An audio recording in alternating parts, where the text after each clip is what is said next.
Haleluya. Kita memang harus selalu optimis. Cuma kadang kenyataan hidup tidak seperti yang kita harapkan.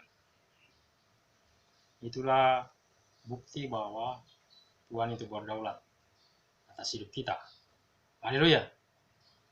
Namun jangan pernah berkecil hati, tetap bersukacita karena Tuhan tetap ada bersama kita. Haleluya. Mari kita melanjutkan perenungan kita. Mari kita berdoa. Terpujilah Engkau Bapa, yang setia, Yesus Kristus Tuhan yang terus mensuplai kami dengan kehidupan-Mu. Kami akan melanjutkan perenungan firman-Mu pada kali ini. Tolong kami Roh Kudus, kuasai kami sehingga kami dapat memahami kehendak-Mu. Dalam nama Tuhan Yesus Kristus, kami bersyukur sambut firman-Mu. Haleluya. Amin. Haleluya. Kita masih berada di 1 Korintus pasal 7, yaitu dimulai dari ayat 17 sampai 40. Panjang, ya. Dengan judul perikop, hidup dalam keadaan seperti waktu dipanggil Allah. Haleluya. Selanjutnya, hendaklah tiap-tiap orang tetap hidup seperti yang telah ditentukan Tuhan baginya, dan dalam keadaan seperti waktu ia dipanggil Allah. Haleluya. Inilah ketetapan yang kuberikan kepada semua jemaat di Korintus ini. Kalau seorang dipanggil dalam keadaan bersunat, janganlah ia berusaha meniadakan tanda-tanda sunat itu. Dan kalau seorang dipanggil dalam keadaan tidak bersunat, janganlah ia mau bersunat. Haleluya. Sebab bersunat atau tidak bersunat tidak penting. Yang penting ialah mentaati hukum-hukum Allah. Haleluya. Itu yang penting. Mentaati hukum-hukum Allah. Haleluya. Baiklah tiap-tiap orang tinggal dalam keadaan seperti waktu ia dipanggil Allah. Adakah engkau hamba waktu engkau dipanggil? Itu tidak apa-apa. Haleluya. Tetapi jikalau engkau mendapat kesempatan untuk dibebaskan, pergunakanlah kesempatan itu. Haleluya. Sebab seorang hamba yang dipanggil oleh Tuhan dalam pelayanannya adalah orang bebas milik Tuhan. Haleluya. Demikian pula orang bebas yang dipanggil Kristus adalah hambanya.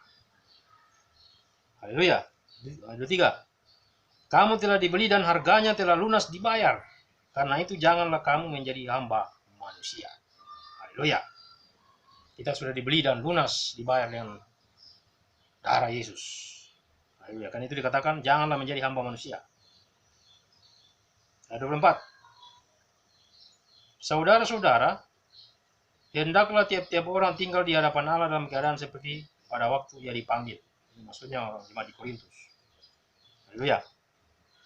25. Sekarang tentang para gadis, untuk mereka aku tidak mendapat perintah dari Tuhan. Haleluya. Tetapi aku memberikan pendapatku sebagai seorang yang dapat dipercayai karena rahmat yang diterima dari Allah. Aku berpendapat bahwa mengingat waktu darurat sekarang adalah baik bagi manusia untuk tetap dalam keadaannya. Haleluya. Adakah engkau terikat pada seorang perempuan? Janganlah engkau mengusahakan perceraian.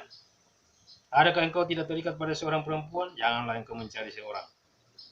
Tetapi kalau engkau kawin, engkau tidak berdosa. Diulang lagi. Dan kalau seorang gadis kawin, ia tidak berbuat dosa.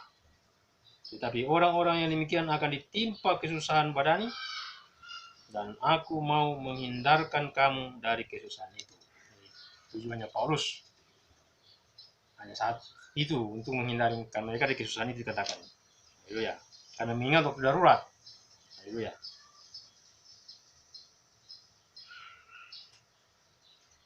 Menghindarkan kamu dari kesusahan itu.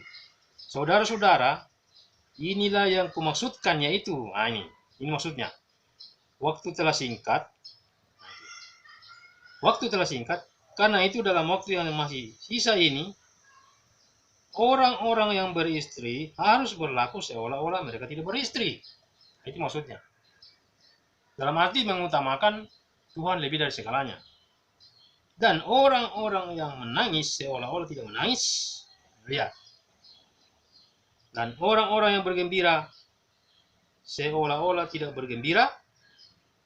Dan orang-orang yang membeli seolah-olah tidak memiliki apa yang mereka beli. Nah, pendeknya dikatakan. Pendeknya, orang-orang yang mempergunakan barang-barang duniawi seolah-olah sama sekali tidak mempergunakannya. Barang-barang yang fana. Lalu ya barang-barang duniawi. Sebab dunia seperti yang kita kenal sekarang ini akan berlalu. Nah, jelaskan tuh. Aku ingin supaya kamu hidup tanpa kekhawatiran. Haleluya. Karena orang yang khawatir itu kadang-kadang yang selalu mengutamakan hal yang kelihatan. Kan Paulus tegaskan sini. Orang yang tidak beristri memusatkan perhatiannya pada perkara Tuhan. Bagaimana Tuhan berkenan kepadanya. Nah, orang yang beristri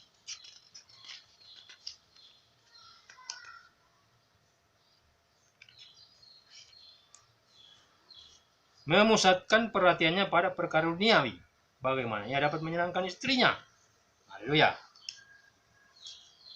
Dan dengan demikian perhatiannya terbagi-bagi. Perempuan yang tidak bersuami dan anak-anak gadis memusatkan perhatian mereka pada perkara Tuhan, supaya tubuh dan jiwa mereka kudus.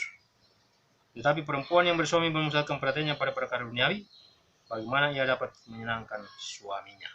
Haleluya. Semuanya ini dikatakan untuk kepentingan kamu sendiri, ya, untuk kepentingan mereka. Bukan untuk menghalang-halangi kamu dalam kebebasan kamu, tetapi sebaliknya supaya kamu melakukan apa yang benar dan baik dan melayani Tuhan tanpa gangguan. Tujuan Paulus itu supaya mereka melayani Tuhan tanpa gangguan. Tetapi jika seorang menyangka bahwa ia tidak berlaku wajar terhadap gadisnya, jika gadisnya itu telah bertambah tua dan ia benar-benar merasa bahwa mereka harus kawin, baiklah mereka kawin kalau ia menghendakinya. Hal itu bukan dosa. Tetapi kalau ada seorang yang tidak dipaksa, tetapi jika ada seorang yang tidak dipaksa untuk berbuat demikian, benar-benar yakin dalam hatinya dan benar-benar menguasai kemauannya, telah mengambil keputusan untuk tidak kawin dengan gadisnya, ia berbuat baik. Haleluya. Jadi orang yang kawin dengan gadisnya berbuat baik, dan orang yang tidak kawin dengan gadisnya berbuat lebih baik. Ayat 39, istri terikat selama suaminya hidup. Kalau suaminya telah meninggal, ia bebas untuk kawin dengan siapa saja yang dikehendakinya, asal orang itu adalah seorang yang percaya. Tetapi, menurut pendapatku, ia lebih berbahagia kalau ia tetap tinggal dalam keadaannya, dan aku berpendapat bahwa aku juga mempunyai roh Allah. Haleluya. Kenapa sampai dia bilang demikian, saudara? Karena memang Paulus ini tidak kawin.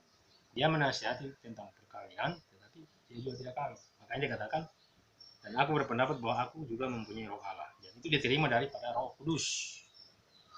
Yang disampaikan kepada kita. Haleluya. Ini sekilas yang bisa kita renungkan pada kali ini. Saya kira jelas ya. Mari kita terus bersukacita, bersemangat menghadapi hari-hari ini. Apapun yang terjadi dalam hidup kita, kita tetap bersukacita karena Tuhan tetap ada dalam hidup kita. Terpujilah Tuhan. Mari kita bersyukur untuk firman. Segala puji, segala hormat, segala kemuliaan bagi Yesus Tuhan, kepala tubuh Kristus, yang terus menyuplai kami dengan kehidupan-Mu. Kami terbatas untuk memahami firman-Mu, tapi Roh Kudus-Mu tidak terbatas untuk menerangkan dan menjelaskan dalam setiap kehidupan kami. Terpujilah nama Bapa, dalam nama Tuhan Yesus Kristus, kami bersyukur sambut kepada-Mu. Haleluya. Amin. Shalom. Sampai berjumpa di video selanjutnya. Allah menyertai kita, Immanuel. Tuhan Yesus memberkati. Haleluya.